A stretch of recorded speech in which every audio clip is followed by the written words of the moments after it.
What's up, YouTube? How y'all doing, man? Hey, check it out.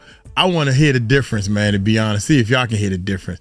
Now, I played the other song, and I put it on the website because we were talking about the website and everything. Y'all go check out the website. Uncle Mike built this website, y'all.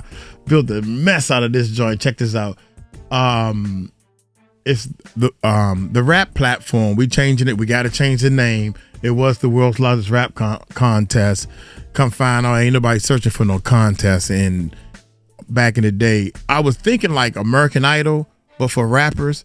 And I'm talking to some marketing people and everything, and Uncle Mike pays attention and everything. So check this out, man. Y'all go check out the website, man. The world's largest rap contest. We changing the name, but the link is the world's largest rap contest.com. And dang, this joint, it's looking good, man. It's looking good. So yeah, I'm promoting it. Little shameless thought. But check this out, man. I actually did a song about Diddy's kids, man. And then the other day I actually changed some stuff. Did I? Yeah, I think I changed it. So check this out, man. See what y'all think about this joint. Yeah. Hey. One more time, y'all. I thought I'd just send this one out to Diddy's kids. It's Uncle Mike, y'all. Yeah. Hey. Just listen again if you heard it before, okay? Check it out. Hey. They say the apple don't fall far From the tree. Then the sun's in the light where the cameras be. Puff built an empire off of hustle and fame. Then the boys in the court trying to clear their name.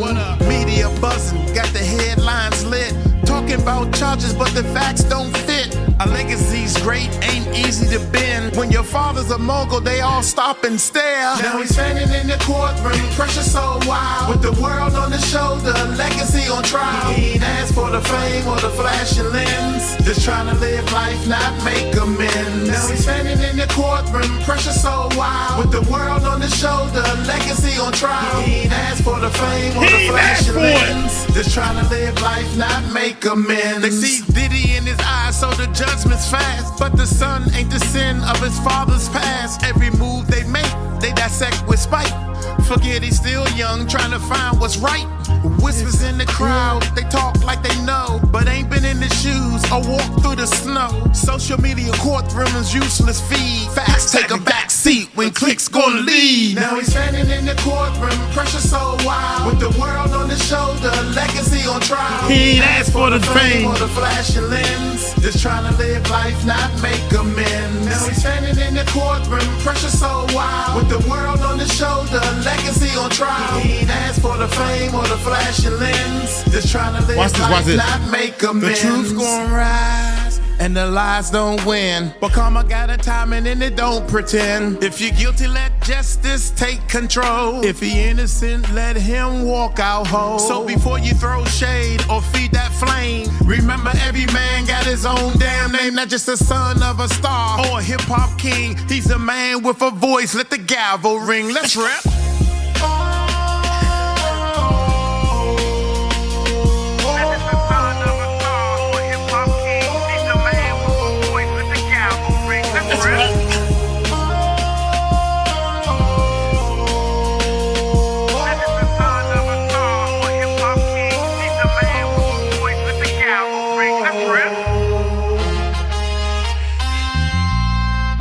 Blow the horns for him.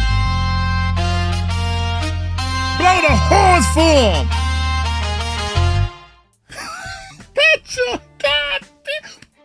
My bad, y'all. Hey, I had to download the auto tune, man. The auto tune for that. Oh, yeah, that's Uncle Mike. See, I'm not a rapper, but I'm a producer. Yeah, I can produce some music, baby. So, god dang. Woosah, woosah. All right, so just in case y'all think that all this equipment in here, just in case you think that it's here for show, I wish you, you know what? Because what the camera show, to be honest, that's the cheap stuff. I got one piece of equipment. It costs $800, and the thing about this big, it's like this, y'all. and it cost $800. Then I got another $500 piece of equipment that's sitting there. One of these days, I'm gonna start using it for something. I haven't even used it yet.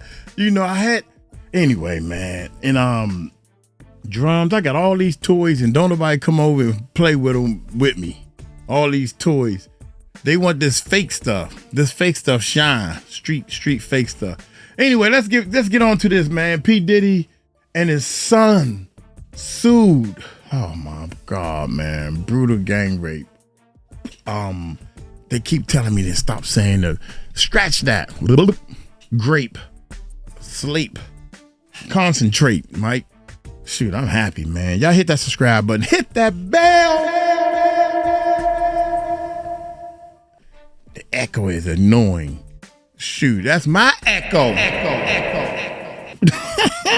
Hit that subscribe button, hit that bell. Let's check this bad boy. Yeah. A bombshell new lawsuit that involves Sean Diddy Combs, but isn't against the disgraced music mogul. As Diddy is listening to closing arguments in his sex trafficking and racketeering trial in federal court in New York, his son, Justin, has been hit with a lawsuit by a woman who claims that he lured her to Los Angeles to be raped by multiple men, including his dad, Sean Diddy Combs. Now, this isn't the first time that Justin has been named in a lawsuit with his famous father. We're on the case presented by Law and Crime. I'm Chris Stewart. This is ridiculous. How about the timing of this new lawsuit involving the son of Sean Diddy Combs? It was just in the hours after the government on Thursday finished their closing arguments in the case against the disgraced music mogul that we learned about this new lawsuit against Sean Combs' son, Justin. Justin is one of Diddy's 7 kids. Here he is with his dad's arm around his shoulder. Justin has been in court supporting his dad, just as his siblings have been over the past 7 weeks of testimony. Now, listen, whatever your feelings are on Sean Combs and whether you think he's guilty of the charges that could put him in federal prison for the rest of his life, you just have to think how difficult it must be to hear about all the sexual exploits of their father. But if you believe the allegations I'm about to tell you in this new lawsuit brought against Justin Combs, Justin apparently was very aware of his dad's lifestyle.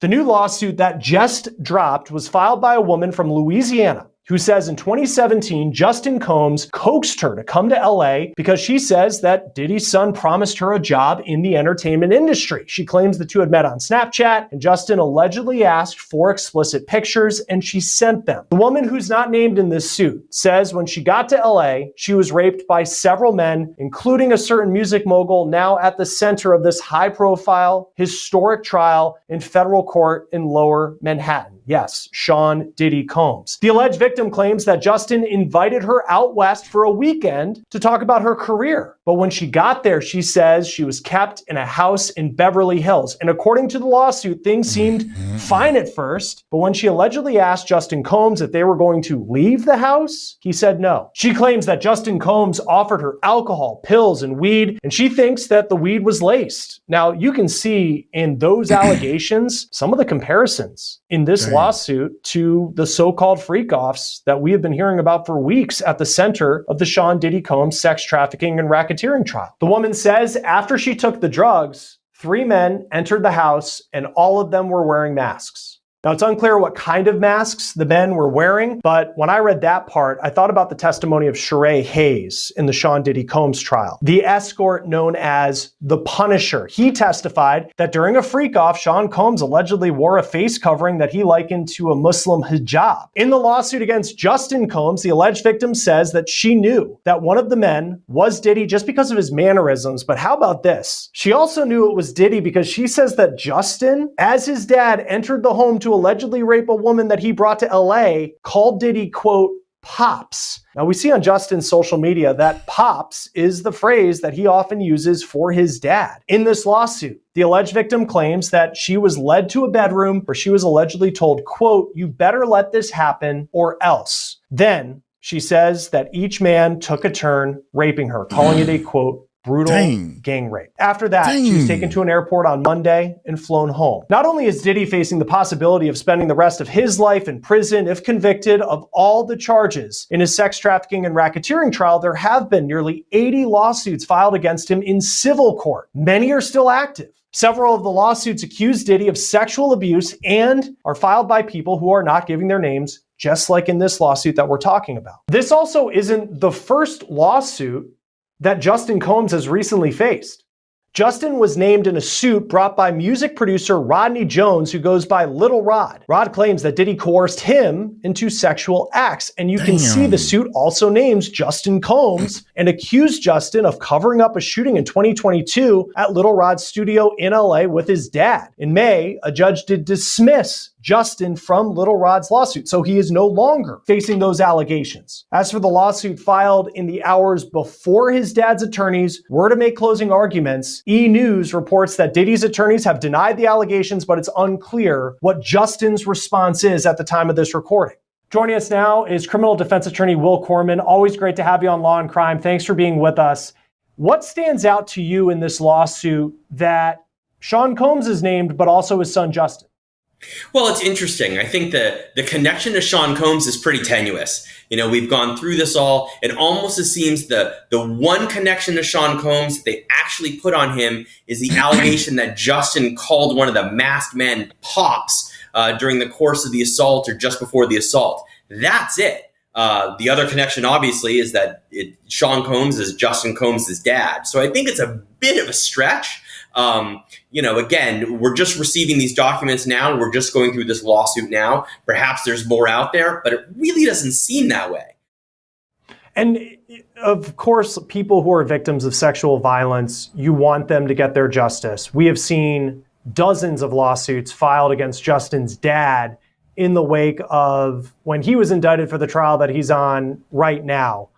How do you go through these lawsuits and understand who's telling the truth and who actually has a case that could be heard in court? Someone like Cassie Ventura, when you see that video from 2016, or you do look at some of these Jane Doe lawsuits and you wonder how many of them are true. Look, as a criminal defense attorney, it's my job to be cynical, and it's my job to, review everything with a pretty jaundiced eye. So the question really becomes are there corroborating facts and circumstances from Jump Street that make sense? So, for example, if this lawsuit is alleging that something happened in LA during a specific period of time, do we know that Sean Combs was there?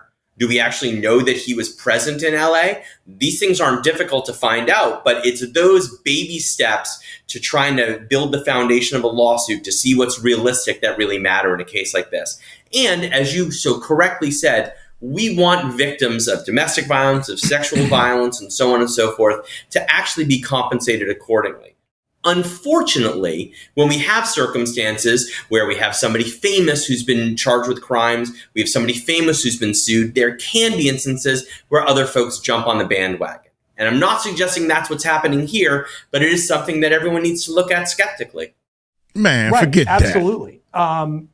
Forget that. If you were to bring a lawsuit against someone like Justin Combs, or any of these, and even the cases involving his dad, and you're bringing a civil suit, what facts do you need to have? I mean, certainly if you have a victim who says that this happened and they're ready to, they're able to provide some corroborating evidence that something happened, what do you actually need to be able to go to the courthouse and say, I'm filing a lawsuit against this person? I think that you need to have somebody who's willing to state under oath that this is what happened to me, that this is what I'm alleging. These are my damages. This is how it's impacted me. And as an attorney, again, I would want to make sure, especially in a lawsuit like this, where it involves a high-profile person, but quite frankly, in any lawsuit, that there is some corroborating information out there so that my lawsuit isn't tossed out of court pretty quickly. And reading through this complaint, it mentions several other lawsuits. You have the lawsuit from Rodney Jones, who's known as Little Rod, and Sean Combs is facing that lawsuit, and his son was named in it, but has since been dropped. What do you make about it having all these other different cases and elements brought in? What is the attorney here trying to prove? Well, it almost appears as if the attorney is saying, where there's smoke, there's fire. So here are all these other lawsuits, and I've reviewed the complaint, and they talk about them in some detail. They don't just list them. They say, this happened on this date, and this person sued Sean Combs here, and this person sued Sean Combs here for this set of facts and circumstances. And they're essentially trying to say, because there's all these other lawsuits, you should give this one a stamp of approval, because again, where there's smoke, there's fire. Tony Buzbee, his law firm is bringing this. He has been in the civil world a very, very prominent name. For those who don't know him, and you work in criminal defense, what do you know about Tony Buzbee? Knowing that it's his law firm bringing this, what does that tell you? I don't think that the Buzbee law firm is taking these allegations lightly. I believe they have the resources to do their own investigations prior to actually filing these suits. So this isn't some, sole practitioner who's trying to jump on the cottage industry that's been created around suing Sean Combs. I think that they have the ability to investigate this. They have the ability to decide whether or not they want to take on these cases. And I think that does lend some credibility, albeit, not a ton, but I think it does lend some credibility to the facts and circumstances surrounding it. In other words, this alleged victim didn't just walk in off the street to some random law firm who then is saying, oh, we now have the ability to sue Sean Combs. This is someone who's been down this well-trod path before and probably knows exactly what the pitfalls are in suing somebody as prominent as Sean Combs. This lawsuit came down at the time we're recording this, came down last night. So that was a couple hours after the government finished their closing arguments against Sean Combs. And as we're recording this right now, Sean Combs, his defense team is giving his closing argument. What do you make about the timing of this?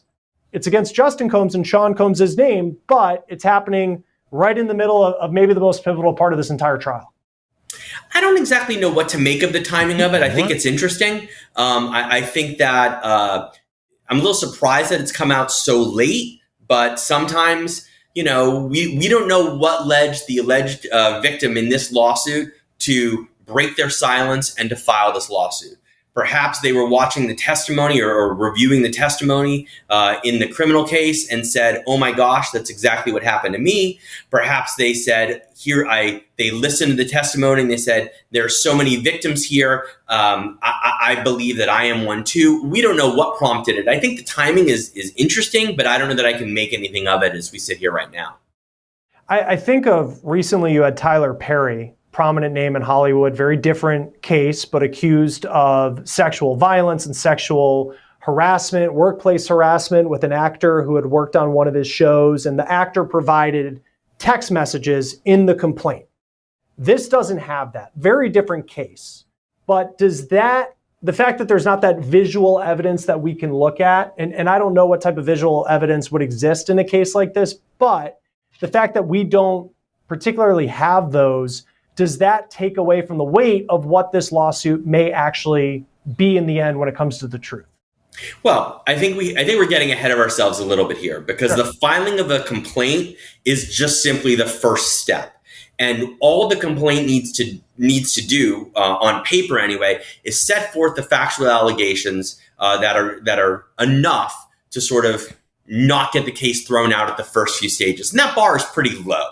So there may be tons of evidence surrounding these allegations that aren't in the lawsuit. They don't need to be in the lawsuit. Again, there needs to be just enough to get us through those first few steps. Excuse me. As Sean Combs, we're awaiting, once the jury gets the case next week, and then we'll see what the verdict is. But guilty or not guilty, he's going to be dealing with a lot of civil cases that are still pending. What does the timeline look like for Sean Combs? Damn. Let's just say he's found not guilty of everything. What does the legal timeline look for him? How long could he be dealing with the issues related to all these civil suits? That's a great question. First of all, I don't think he's going to be found not guilty of everything. So that's a separate issue entirely. Yeah. Having said that, again, different jurisdictions have different statutes of limitations for sex assault victims to bring lawsuits within which, or timelines within which they can bring the lawsuits. And so again, depending on where allegations come from, those statutes of limitations can be very long. It also matters on how old the alleged victim was at the time that the incident took place. For example, there have been a number of states which have extended statutes of limitations for minors who were sexually assaulted. Those statutes of limitations are much longer than for adults who've been sexually assaulted. So it really does depend. And I know that's not quite answering the question, but I suppose the easiest answer is it could go on for quite some time. And you look at this complaint, the complaint is for sexual assault and battery, gender violence, negligent supervision. I think a lot of people would look at this and they'd certainly, if all of this is true, what a horrific experience that this victim went through. Why is this not a criminal case? That's a great question. And I suppose that this victim could have brought this to the county attorney's office or whatever local prosecutorial body there are. We don't know the answer to that. Perhaps quite frankly, we simply don't know the answer to that. But it's also important to remember this, that Sean Combs is named in this lawsuit. I have reviewed this lawsuit. The connection to Sean Combs is pretty thin from a legal standpoint. It just is. So we don't know why this wasn't brought forth criminally.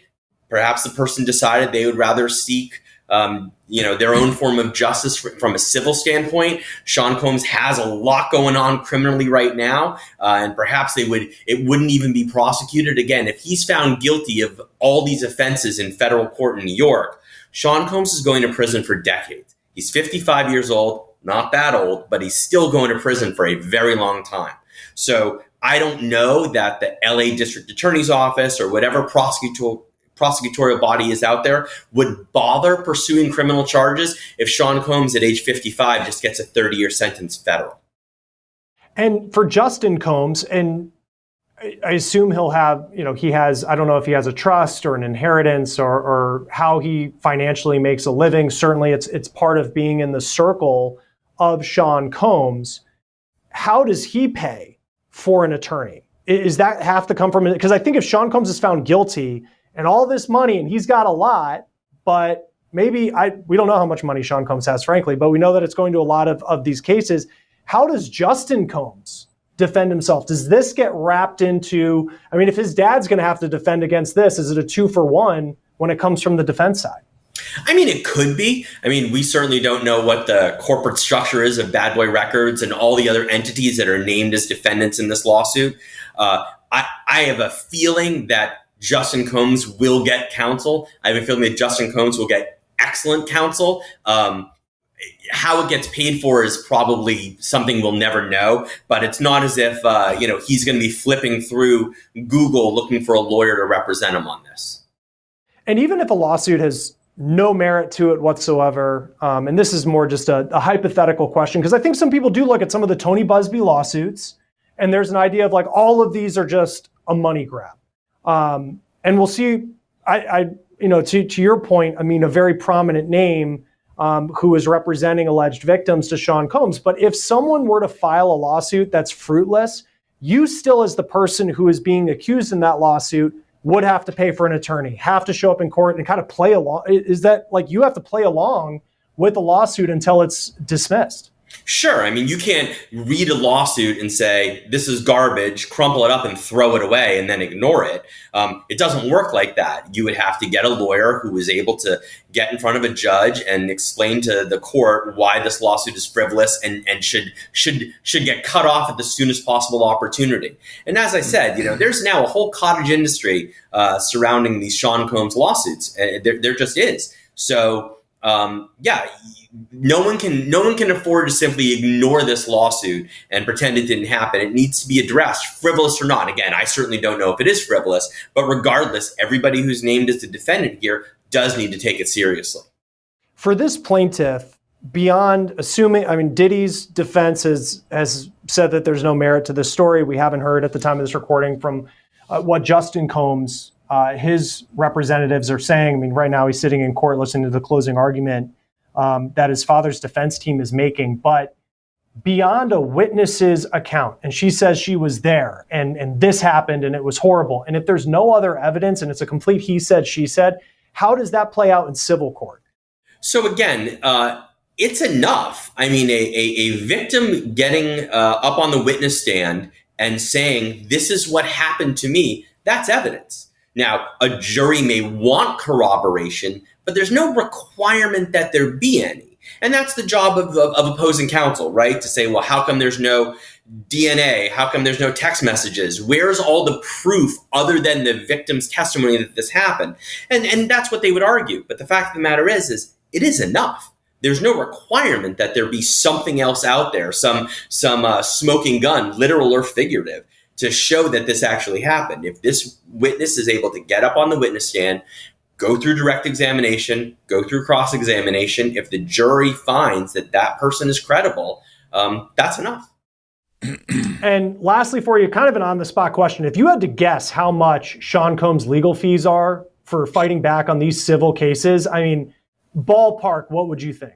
Are we talking about just the civil cases, or are we going to? Well, let's start with civil first, because then he has, the starting, like the all-star team of lawyers on his criminal side as well, and I'm sure that's not cheap. The 2025 dream team, as it were. Right.